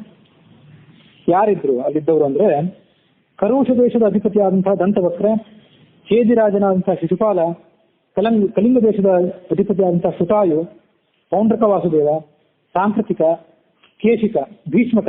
ಈ ಹೆಸರು ಗಮನಿಸಿ. ಭೀಷ್ಮಕ ಅಂದ್ರೆ ರುಕ್ಮಿಣಿಯ ಅಪ್ಪ. ಅವನ ಮಗಳಾದಂತ ರುಕ್ಮಿಣಿಯನ್ನು ಆಮೇಲೆ ಕೃಷ್ಣ ಮದುವೆ ಆದ. ಶಿಶುಪಾಲ ರುಕ್ಮಿಣಿಯನ್ನು ಮದುವೆ ಆಗ್ಬೇಕಂತ ಬಯಸುತ್ತ, ಆತ ಸ್ವತಃ ದುರ್ಜನ. ಆಮೇಲೆ ಆ ಭೀಷ್ಮಕ ಅವನ ಮಗನಾದಂತಹ ರುಕ್ಮಿಣಿಯ ಅಣ್ಣ, ಅವರು ಅಲ್ಲಿ ಯುದ್ಧಕ್ಕೆ ಬಂದಿದ್ರು. ಕೃಷ್ಣ ಮತ್ತು ಅರ್ಜುನರ ಜೊತೆ ಯಾವತ್ತೂ ಈ ರುಕ್ಮಿಣಿಯ ಸ್ಪರ್ಧೆ, ರುಕ್ಮಿಣಿಯ ಅಣ್ಣನಾದಂತಹ ರುಕ್ಮಿಣಿಯ ಸ್ಪರ್ಧೆ ಅವನು. ಅದಲ್ಲದೆ ವೇಣುಧಾರಿ, ಸುತರ್ವ, ಕೃಥ, ಅಂಶುಮಂತ, ಅಂಗರಾಜ, ವಂಗನರೇಶ, ಕೋಸಲ ರಾಜ, ಕಾಶಿರಾಜ, ದಶಾರಣ ದೇಶದ ಅಧಿಪತಿ, ಸುಖೇಶ್ವರ, ವಿದೇಹ ರಾಜ, ಮತ್ತೊಬ್ಬ ಇಲ್ಲೊಂದು ನಾವು ಪ್ರಧಾನವಾಗಿ ಗಮನಿಸಬೇಕಾದ ಹೆಸರಂದ್ರೆ ಬಲಿಷ್ಠನಾದಂತಹ ಮದ್ರರಾಜನಂತ ಶಲ್ಯ. ಇವನು, ಈ ಶಲ್ಯ ಬಹುಶಃ ಜರಾಸಂಧನಿಗೆ ಹೆದರಿ ಅಲ್ಲಿ ಬಂದಿರಬೇಕು ಅಂತ ನನ್ನ ಭಾವನೆ. ಯಾಕೆಂದ್ರೆ ಶಲ್ಯ ಪಾಂಡವರ ಪಕ್ಷದವನು, ಮುಂದೆ ವಾಸ್ತವಿಕವಾಗಿ ಪಾಂಡವರ ಪಕ್ಷದವನೇ. ಆದ್ರೆ ಕುರುಕ್ಷೇತ್ರ ಯುದ್ಧ ಸಂದರ್ಭದಲ್ಲಿ ದುರ್ಯೋಧನ ಅವನನ್ನು ಮೋಸ ಮಾಡಿ ಅವನು ತನ್ನ ಪಕ್ಷಕ್ಕೆ ಕಳ್ಕೊಂಡು ಬಿಟ್ಟಿದ್ದ. ಅದನ್ನು ನಾವು ಮುಂದೆ ಬೇರೆ ಸಂದರ್ಭದಲ್ಲಿ ನೋಡ್ತೇವೆ. ಅವನಿಗೆ ಬೇಕಾದಂತಹ ಸ್ವಾಗತ ಸತ್ಕಾರ ಮಾಡಿ ಅವನು ಸೈನ್ಯಕ್ಕೆ ಬೇಕಾದಂತಹ ಸಾಮಾನು ಸರಂಜಾಮ ಎಲ್ಲ ಒದಗಿಸಿ ಶಲ್ಯನನ್ನು ತನ್ನ ಪಕ್ಷಕ್ಕೆ ಒದಗಿಸಿ ಅವನು ಎಳ್ಕೊಂಡು ಬಿಟ್ಟ.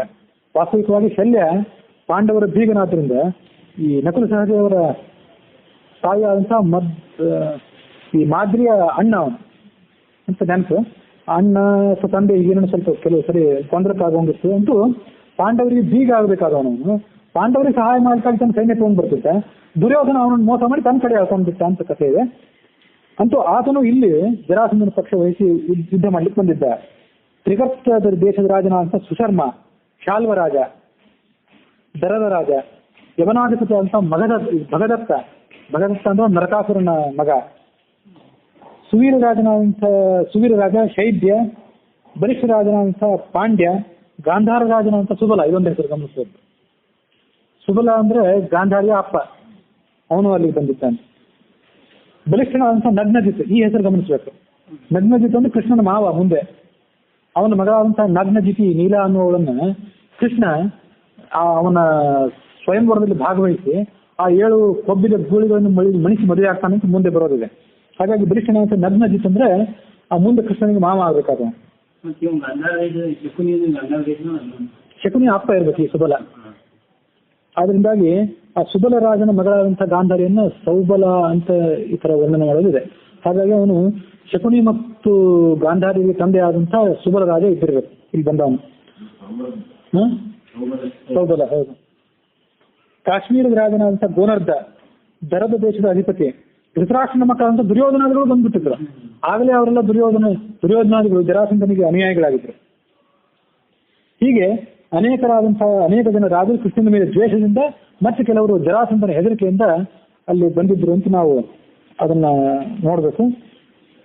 ಅಂತೂ ಇಡೀ ಮಥುರಾ ನಗರಕ್ಕೆ ಅವರು ಮುತ್ತಿಗೆ ಹಾಕಿಬಿಟ್ರು. ಮುತ್ತಿಗೆ ಹಾಕಿ ಒಳಗಿದ್ದವರು ಹೊರಗೆ ಹೋಗಬಾರ್ದು, ಮತ್ತೆ ಯಾರಿಗೂ ಆ ಕಡೆ ಸಂಚಾರ ಮಾಡ್ಲಿಕ್ಕೆ ಬಂದಿರಬಾರ್ದು. ಒಳಗಿನವರು ಹೊರಗೆ, ಹೊರಗಿನವರು ಒಳಗೆ ಹೋಗ್ಲಿಕ್ಕೆ ಆಗಿರಬಾರ್ದು. ಹೀಗೆ ಅವನು ಜರಾಸಂಧ ಮಥುರಾ ನಗರಕ್ಕೆ ಮುತ್ತಿಗೆ ಹಾಕಿದೆ ಅಂತ ನಾವು ಆ ಕಥೆಯನ್ನ ಹರಿವಂಶದ 34ನೇ ಅಧ್ಯಾಯದಲ್ಲಿ ಗಮನಿಸ್ತೇವೆ. ಭಾಗವತದಲ್ಲಿ ಬರುವಂತೆ ಅವರು ಮುತ್ತಿಗೆ ಹಾಕಿದ ಕೂಡಲೇ ಕೃಷ್ಣ ಮತ್ತು ಬಲರಾಮ ಇಬ್ರು ಕೂಡ ಮಾತಾಡ್ಕೊಂಡು, ಈ ಭಾಗವತದಲ್ಲಿ ಕೂಡ 23 ಅಕ್ಷೋಹಿಣಿ ಸೈನ್ಯ ಅಂತಲೇ ಆ ಸೈನ್ಯದ ಬಗ್ಗೆ ಒಮ್ಮತ ಇದೆ. ಜರಾಸಂಧನ ಈ ಸದ್ಯ ಜರಾಸಂಧನ ಸೈನ್ಯ ಏನು ಬಂದಿದೆಯಲ್ಲ, ಈ ಎಲ್ಲ ಸೈನ್ಯವನ್ನು ಈಗ ಕೊಂದು ಬಿಡೋಣ, ಜರಾಸಂಧನ ಮಾತ್ರ ಈಗ ಕೊಲ್ಲೋದು ಬೇಡ ಅಂತ ಕೃಷ್ಣ ಬಲರಾಮ ಇಬ್ರು ಮಾತಾಡ್ಕೊಂಡ್ರಂತೆ. ಯಾಕೆಂದ್ರೆ ಜರಾಸಂಧನನ್ನು ಈಗಲೇ ಕೊಂದು ಬಿಟ್ರೆ ಅವನು ತನ್ನ ಇನ್ನಷ್ಟು ಜನ ಅನುಯಾಯಿಗಳನ್ನು ಕರ್ಕೊಂಡು ಬರ್ಲಿಕ್ಕೆ ಇಲ್ಲಿ ಅನುಕೂಲ ಆಗೋದಿಲ್ಲ. ಈಗ ಅವನ ಸೈನ್ಯವನ್ನು ಕೊಲ್ಲೋಣ, ಅವನನ್ನು ಬಿಟ್ಟು ಬಿಡೋಣ, ಅವನು ಹೋಗಿ ಮತ್ತಷ್ಟು ಜನ ಕರ್ಕೊಂಡು ಬರ್ತಾನೆ, ಅವರೆಲ್ಲರನ್ನು ಕೊಲ್ಲೋಣ. ಈಗ ಒಂದು 10-15 ಸರಿ ಆಗಲಿ, ಅವನು ಅನುಯಾಯಿಗಳಾದವರೆಲ್ಲರೂ ಸತ್ತು ಹೋಗಲಿ ಅಂತ ಕೃಷ್ಣ ಬಲರಾಮರು ಆಲೋಚನೆ ಮಾಡಿದ್ರು. ಮುಂದೆ ಭೀಮನಿಂದ ಅವನು ಸಾಯ್ಬೇಕಾದವನು, ಅದು ಮತ್ತೊಂದು ಅವನ ಅವತಾರದ ಉದ್ದೇಶ. ಹಾಗಾಗಿ ಅನ್ಯೋಪಿ ಧರ್ಮರಕ್ಷಾಯಿ ದೇಹ ಸಂಭ್ರಿಯತೆಮಯ, ಭೂಭಾರ ಹರಣಕ್ಕಾಗಿ ನಾನು ಅವತಾರ ಮಾಡಿದವನು, ಹಾಗಾಗಿ ಜರಾಸಂಧನ ಈಗ ಕೊಲ್ಲೋದು ಬೇಡ ಅಂತ ಅವರಿಬ್ಬರು ಆಲೋಚನೆ ಮಾಡಿದ್ರು. ಹೀಗೆ ಆಲೋಚನೆ ಮಾಡಿ ಕೃಷ್ಣ ಮತ್ತು ಬಲರಾಮರಿಬ್ಬರು ಕೂಡ ಯುದ್ಧಕ್ಕೆ ಸನ್ನದ್ಧರಾಗಿ ಅಲ್ಲಿ ಬಂದರು. ಆ ಜರಾಸಂಧನ ಸೈನ್ಯಕ್ಕೆ ಹೋಲಿಸಿದ್ರೆ ಕೃಷ್ಣ ಮತ್ತು ಬಲರಾಮನ ಸೈನ್ಯ ಇಬ್ಬರದು ಬಹಳ ಚಿಕ್ಕ ಸೈನ್ಯ ಆಗಿತ್ತು ಅಂತ ಆ ಕಥೆಯನ್ನು ನೋಡ್ತೀವಿ. ಅಂತೂ ಆ ಕೃಷ್ಣನ ರಥಕ್ಕೆ ದಾರುಕನೇ ಸಾರಥಿಯಾಗಿತ್ತ. ಶಂಖಚಕ್ರಾದಿ ಆಯುಧಗಳನ್ನು ಧರಿಸಿ ಅವನು ಅಲ್ಲಿಗೆ ಬಂದ. ಜರಾಸಂಧ ಆತನನ್ನ ನಿಂದನೆ ಮಾಡಿದ ಅಂತ ನಾವು ಆ ಕಥೆಯಲ್ಲಿ ನೋಡ್ತೀವಿ. ಕೃಷ್ಣ ಬಲರಾಮ ಮತ್ತು ಜರಾಸಂಧ ಇಬ್ರು ಕೂಡ ಎದುರು ಬದುರಾದಾಗ ಜರಾಸಂಧ ಕೃಷ್ಣನನ್ನು ನಿಂದೆ ಮಾಡಿದ. ಕೃಷ್ಣ ಅದಕ್ಕೆ ಉತ್ತರ ಕೊಟ್ಟ ಮತ್ತು ಅವರಿಬ್ಬರ ನಡುವೆ ಯುದ್ಧ ಶುರುವಾಯಿತು ಅಂತ ನಾವು ಆ ಸಂಗತಿಯನ್ನು ನೋಡ್ತೀವಿ.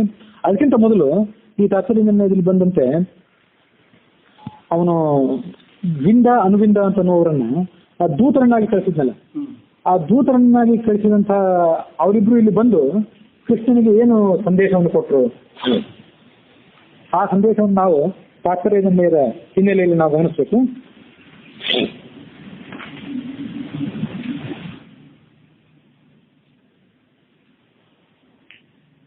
ಈ ವಿಂದಾನುವಿಂದರಿಬ್ರು ಕೂಡ ಬಂದು ಕೃಷ್ಣನಿಗೆ ಹೇಳಿದ್ರಂತೆ ಜರಾಸಂಧನ ಸಂದೇಶ ಏನಂತ ಅವನು ಯಥಾವತ್ತಾಗಿ ಹೇಳಿದ್ರು.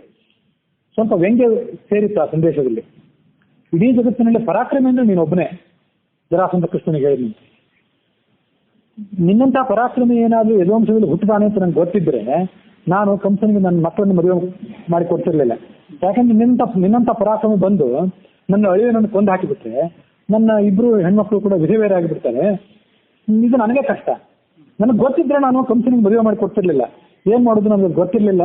ನಿನ್ನಂತ ದೊಡ್ಡ ಪರಾಕ್ರಮಿ ಯದುವಂಶದಲ್ಲಿ ಹುಟ್ಟಿಬಿಟ್ಟ, ಹಾಗಾಗಿ ನಾನು ತಪ್ಪು ಮಾಡಿದೆ ಅಂತ ಜರಾಸಂಧ ಕೃಷ್ಣನಿಗೆ ಸಂದೇಶವನ್ನು ಕಳಿಸಿಕೊಟ್ಟ. ನಾನು ಅತ್ಯಂತ ದುರ್ಬಲ, ಜರಾಸಂಧ ಹೇಳ್ಕೊಂಡಂತೆ. ನನಗೇನು ಪರಾಕ್ರಮ ಶಕ್ತಿ ಅನ್ನೋದು ಏನೂ ಇಲ್ಲ ನನ್ನಲ್ಲಿ. ನಿನ್ನನ್ನು ನೋಡಿ ನಿನಗೆ ಶರಣಾಗತನಾಗಿ, ಕೃಷ್ಣನನ್ನು ನೋಡಿ ಶರಣಾಗತನಾಗಿ ನಾನು ಅರಣ್ಯಕ್ಕೆ ಹೋಗೋನಿದ್ದೇನೆ, ವಾನಪ್ರಸ್ಥಾಶ್ರಮ ಸ್ವೀಕಾರ ಮಾಡೋನಿದ್ದೇನೆ, ಬೇಗ ನನ್ನ ಕಣ್ಣೆದುರಿಗೆ ಕಾಣಿಸ್ಕೊಳ್ಬಾ ಅಂತ ಕೃಷ್ಣನಿಗೆ ಸಂದೇಶ ಹೇಳಿಕೊಟ್ಟ. ಆಕ್ಷೇಪ ಇತ್ತು, ವ್ಯಂಗ್ಯ ಇತ್ತು, ಹಾಸ್ಯ ಇತ್ತು, ಎಲ್ಲ ಇತ್ತು ಆ ಸಂದೇಶದಲ್ಲಿ. ಕೃಷ್ಣ ಆ ಸಂದೇಶವನ್ನೆಲ್ಲ ಕೇಳಿ ನಕ್ಬಿಟ್ಟ ಬಲರಾಮನ ಜೊತೆಗೆ ಕೂಡಿ. ಸಾತ್ಯಕಿಯ ನಾಯಕತ್ವದ ತನ್ನ ಸೈನ್ಯವನ್ನ ಆ ನಗರದ ರಕ್ಷಣೆಗಾಗಿ ಕೃಷ್ಣ 3 ದ್ವಾರಗಳಲ್ಲಿ, ಮಥುರಾ ನಗರದ 3 ದ್ವಾರಗಳಲ್ಲಿ ನೇಮಿಸಿದ. ಮತ್ತು ಉತ್ತರ ದ್ವಾರದಿಂದ ತಾನೇ ಹೊರಗೆ ಬಂದ. ಬಲರಾಮ ಮತ್ತು ಕೃಷ್ಣ ಇಬ್ಬರು ಕೂಡ ಯುದ್ಧ ಮಾಡಿ ಜರಾಸಂಧನ ಜೊತೆಗೆ ಯುದ್ಧ ಮಾಡಬೇಕು ಅಂತ ಬಂದ್ರು.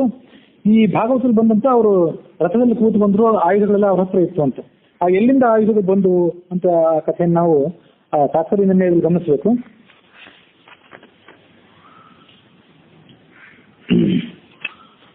ಇಚ್ಛಾ ಮಾತ್ರದಿಂದ ಕೃಷ್ಣ ಮತ್ತು ಬಲರಾಮ ಇಬ್ರು ಕೂಡ ಯಾವತ್ತೂ ಆಯುಧಗಳನ್ನು ಹೆಗಲ ಮೇಲೆ ಹೊತ್ಕೊಂಡೇನು ಓಡಾಡ್ತಿರ್ಲಿಲ್ಲ. ಇಚ್ಛಾ ಮಾತ್ರದಿಂದ ಸ್ವರ್ಗದಿಂದ ಆಯುಧಗಳು ಅಲ್ಲಿ ಕೆಳಗೆ ಬಂದವು ಅಂತ ಆ ಕಥೆ ಇದೆ.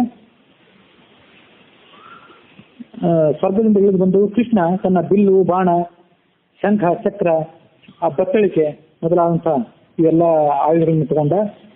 ಆ ಕೃಷ್ಣನ ರಥಕ್ಕೆ ಕುದುರೆಗಳಿದ್ವಲ್ಲ, ಆ ಕುದುರೆಗಳು ಯಾವ ಕುದುರೆಗಳು ಅಂತಂದ್ರೆ ವೇದಾಭಿಮಾನಿ ದೇವತೆಗಳೇ ಕುದುರೆಗಳಾಗಿದ್ರು. ಅದ ಕೃಷ್ಣನ ರಥದ ಮಹತ್ವ. ಮತ್ತು ರಥ ಯಾವುದು ಅಂದ್ರೆ ಈ ಭೂಮಿಗೆ ಅಭಿಮಾನಿ ದೇವತೆ ಭೂದೇವಿ ಇದ್ದಾರಲ್ಲ, ಭೂದೇವಿಯ ಅಭಿಮಾನ ರಥದಲ್ಲಿ ಇರ್ತದೆ. ಭೂಮಿಮಯವಾದಂತಹ ರಥ ಅಂತ ವರ್ಣನೆ ಇದೆ. ಶ್ಯಾಮ್ದ ಧನಸ್ಸನ್ನು ತಗೊಂಡ ಜರಾಸಂಧನ ಮೇಲೆ ಆತ ಏರಿ ಹೋದ. ಬಲರಾಮ ಸ್ವೀಕಾರ ಮಾಡಿದಂಥ ಆಯುಧಗಳೇನಿತ್ತು ಆ ಪ್ರಕಾರ ಅವನೊಂದು ನೇಗಿಲು ಮತ್ತು ಒನಕೆ, ಇವು ಆತನ ಆಯುಧಗಳು.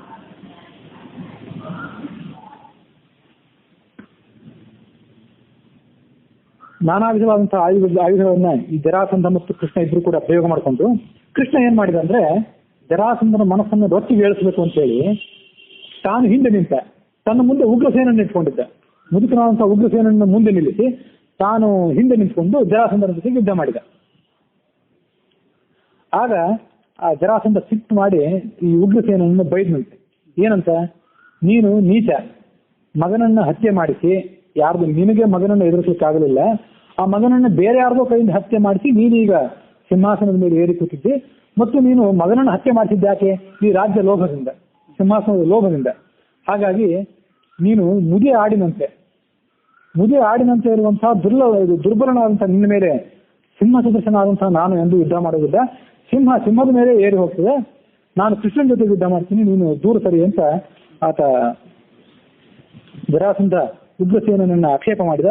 ಉಗ್ರಸೇನ ತನ್ನ ಬತ್ತಳಿಕೆಯಿಂದ ವಿವಿಧವಾದಂತಹ ಶಸ್ತ್ರಾಸ್ತ್ರಗಳನ್ನ ಜರಾಸಂಧನ ಮೇಲೆ ಪ್ರಯೋಗ ಮಾಡಿದ. ಜರಾಸಂಧನ ಕೂಡ ನಾನಾ ರೀತಿಯಾದಂತಹ ಅಸ್ತ್ರಗಳನ್ನು ಪ್ರಯೋಗ ಮಾಡಿದ.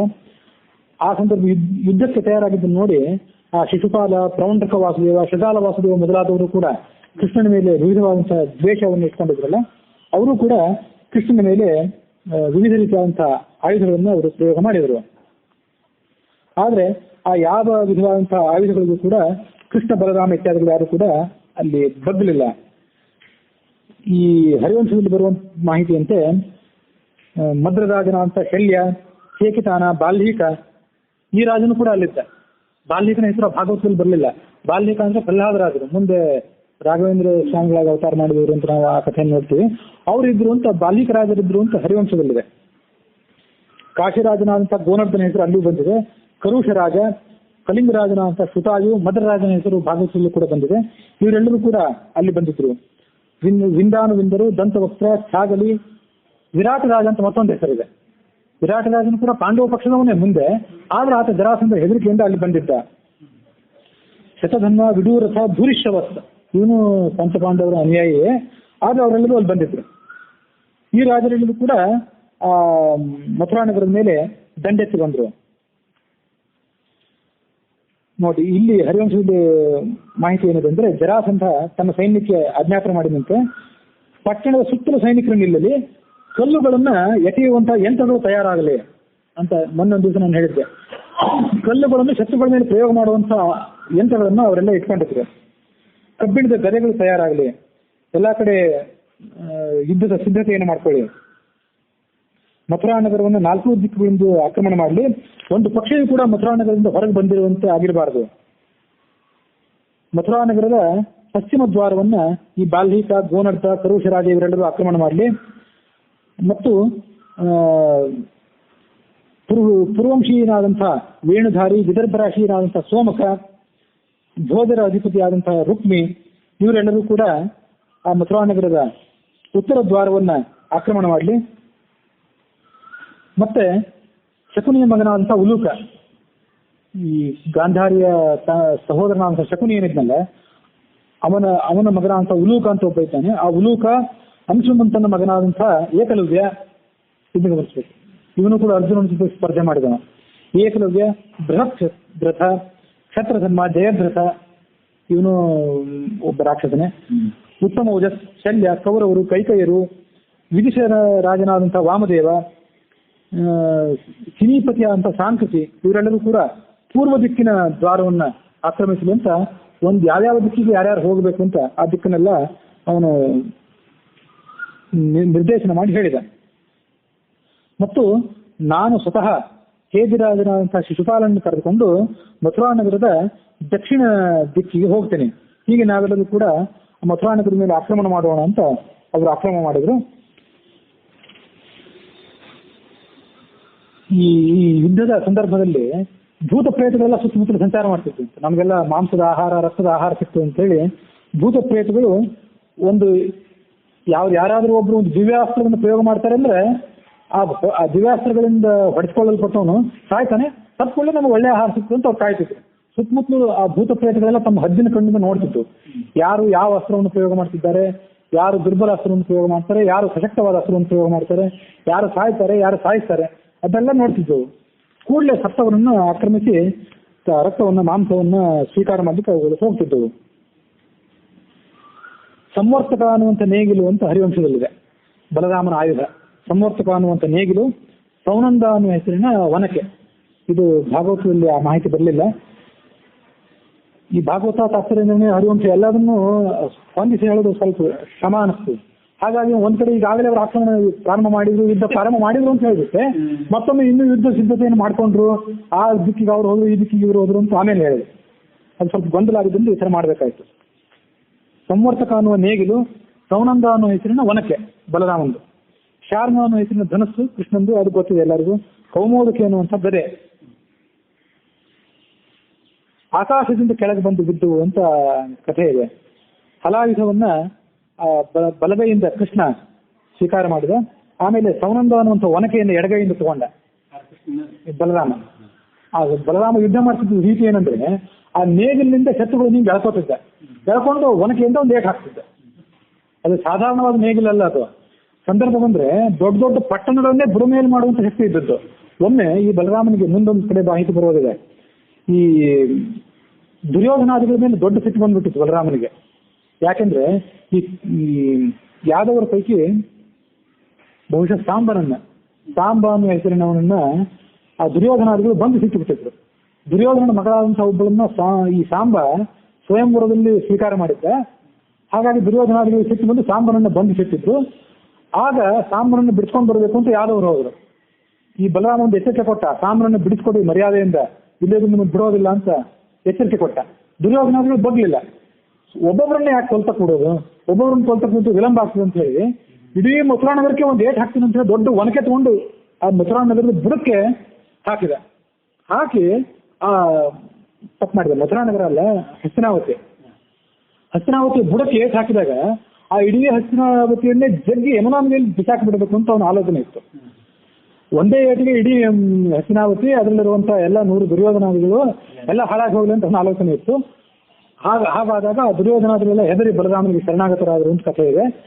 ಆ ಬಳಿಕ ದುರ್ಯೋಧನ ತನ್ನ ಮಗಳನ್ನ ಆ ಸಾಂಬನಿಗೆ ಒಪ್ಪಿಸಿಕೊಟ್ಟು ಯಾವ್ದವ್ರಿಗೆ ಕಳಿಸಿಕೊಟ್ಟ. ಆ ಮಾಹಿತಿ ಸ್ವಲ್ಪ ವ್ಯತ್ಯಾಸ ಇರ್ಬೋದು, ಸಾಂಬನೋ ಅಥವಾ ಮತ್ತೊಬ್ಬ ಯಾರೋ ಮಗಳು. ಅಂತೂ ಬಲರಾಮ ಆ ಹಸ್ತಿನಾವತಿಯನ್ನು ಒಂದೇ ಏಟಿಗೆ ಸ್ವಾಹಾಕಾರ ಮಾಡ್ಲಿಕ್ಕೆ ಹೋಗಿದ ಕಥೆ ಅಂತೂ ಹೌದು. ಆ ಬಳಿಕ ಹಸ್ತಿನಾವತಿ ಸ್ವಲ್ಪ ಹೀಗೆ ಯಮುನಾ ನದಿ ಕಡೆ ವಾಲಿದೆ ಅಂತ ಎಲ್ಲೋ ನಮ್ಮ ಕಡೆ ಒಂದು ಓದಿದ್ ನೆನಪು. ಅದೆಲ್ಲೋ ವಿಷ್ಣು ಪುರಾಣ, ಪದ್ಮ ಪುರಾಣ ಅಥವಾ ಸ್ವಯಂ ಮಹಾಭಾರತದಲ್ಲೇ ಇದ್ದಿರ್ಬೋದು, ಎಲ್ಲೆಂತ ಈಗ ನೆನಪು ಬರ್ತಿಲ್ಲ. ಇದು ಈ ಶಕ್ತಿ ಇತ್ತು ಆ ಒನಕೆಗೆ. ಅದಾವ ಸಾಧಾರಣವಾಗಿ ಇಷ್ಟೇ ಸಣ್ಣ ಒನಕೆ, ಒಬ್ಬರು ತಲೆ ಹೊಡೆಯುವಂಥದ್ದಲ್ಲದು. 100 ಜನರನ್ನು ಒಮ್ಮೆಲೆ ಸಹಕಾರ ಮಾಡುವಂಥ ಶಕ್ತಿ ಇದ್ದದ್ದು ಆ ನೇಗಿಲು ಮತ್ತು ಒನಕೆ. ಅದನ್ನ ಆತ ಸ್ವೀಕಾರ ಮಾಡಿದ ಬಲರಾಮ. ಕೃಷ್ಣನು ಕೂಡ ಶಾಂಗ ಅನ್ನುವ ಹೆಸರಿನ ಧನಸ್ಸನ್ನು ಸ್ವೀಕಾರ ಮಾಡಿದ. ಕೌಮೋದಕಿ ಎನ್ನುವಂಥ ಗದೆಯನ್ನ ಅವನು ಸ್ವೀಕಾರ ಮಾಡಿದ. ಹೀಗೆ ಆ ಆಯುಧವನ್ನು ಸ್ವೀಕಾರ ಮಾಡಿ ದೇವತೆಗಳಂತೆ ಕಂಗೊಳಿಸ್ತಾ ಆ ಕೃಷ್ಣ ಮತ್ತು ಬಲರಾಮರಿಬ್ಬರು ಕೂಡ ಅಲ್ಲಿ ಯುದ್ಧಕ್ಕೆ ಸನ್ನದ್ಧರಾದರು ಅನ್ನುವಲ್ಲಿಗೆ ಇವತ್ತಿನ ಕಥಾನಕ ಮುಗಿದಿದೆ. ನಾಳೆಯ ಕಥಾನಕವನ್ನು ಮುಂದುವರಿಸೋಣ.